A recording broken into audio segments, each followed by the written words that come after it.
toi une expérience, une idée intéressante. En fait, j'ai eu une discussion avec un praticien.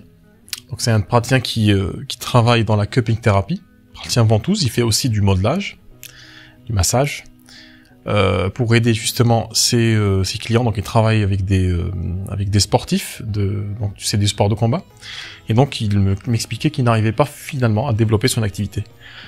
Et en discutant justement avec ce praticien, ce qui apparaît le plus clairement, et c'est quelque chose que je vois aussi dans différentes activités qui stagnent, qui bloquent, c'est le fait que alors c'est pas tant la compétence qui est en jeu, c'est le fait de pas être clair sur les personnes avec lesquelles on veut travailler. Alors c'est quelque chose qu'on remarque très souvent, c'est que quand on veut travailler, quand on veut avoir de la clientèle, développer son activité, on va se focaliser sur la statistique, sur le nombre. On va se dire, voilà, j'ai besoin de travailler, donc je vais élargir le maximum de mes... ou plutôt, je vais faire l'impasse un petit peu sur mes exigences, et je suis capable, techniquement, de travailler avec énormément de personnes. Donc, je vais cibler énormément de personnes différentes. Et c'est une façon de faire qui est pas forcément intéressante, pertinente. Pourquoi ? Parce que on se retrouve finalement à se trahir quelque part, à trahir un petit peu ce qui fait notre singularité, ce qui fait que notre singularité d'un côté, et puis de l'autre côté, ce qui va nous permettre réellement de développer une activité qui nous ressemble.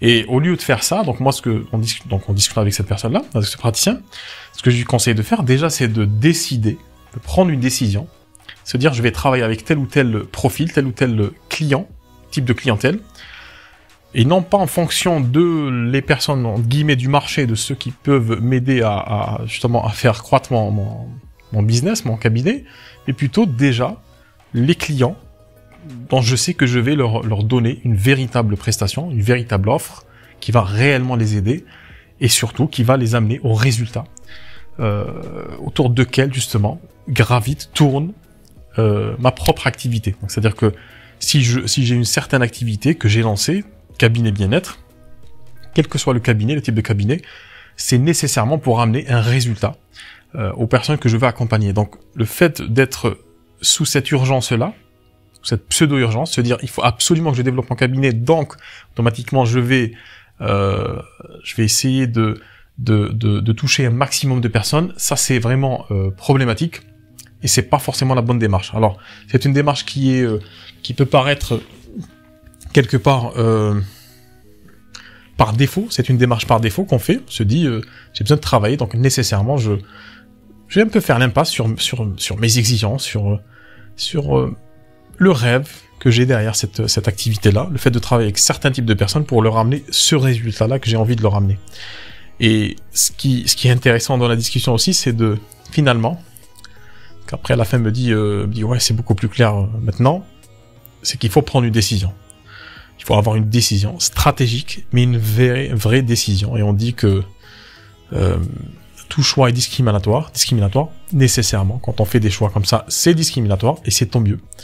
Et parfois il faut trancher entre les choses, il faut prendre des décisions radicales et construire son activité et le développement de son activité sur cette décision radicale. Parce qu'on peut pas être mi-figue, mi-raisin, on peut pas être comme ça tiède, ça ne mène à rien.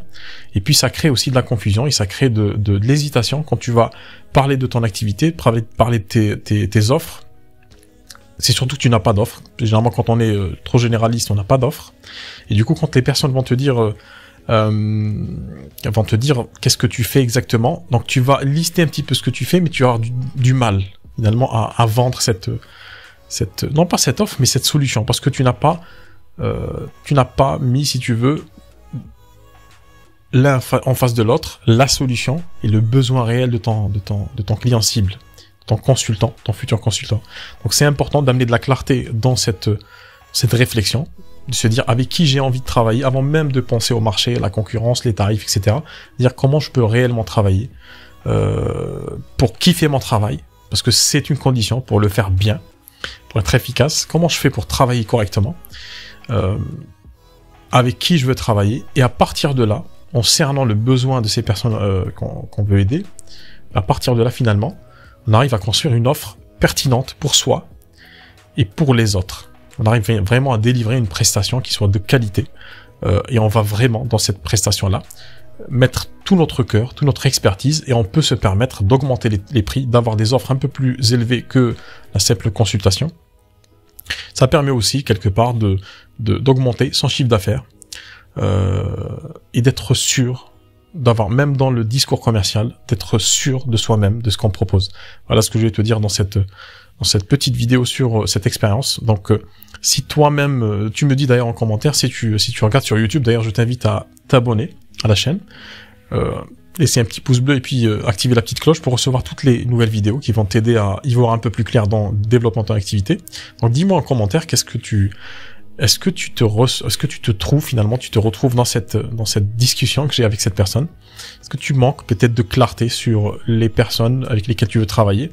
Ou peut-être que tu as cette clarté-là, mais qu'elle est pour l'instant voilée par cette peur de pas avoir de clients. Donc tu me dis tout ça en commentaire, on continuera de discuter tout de suite. Et je te dis à bientôt.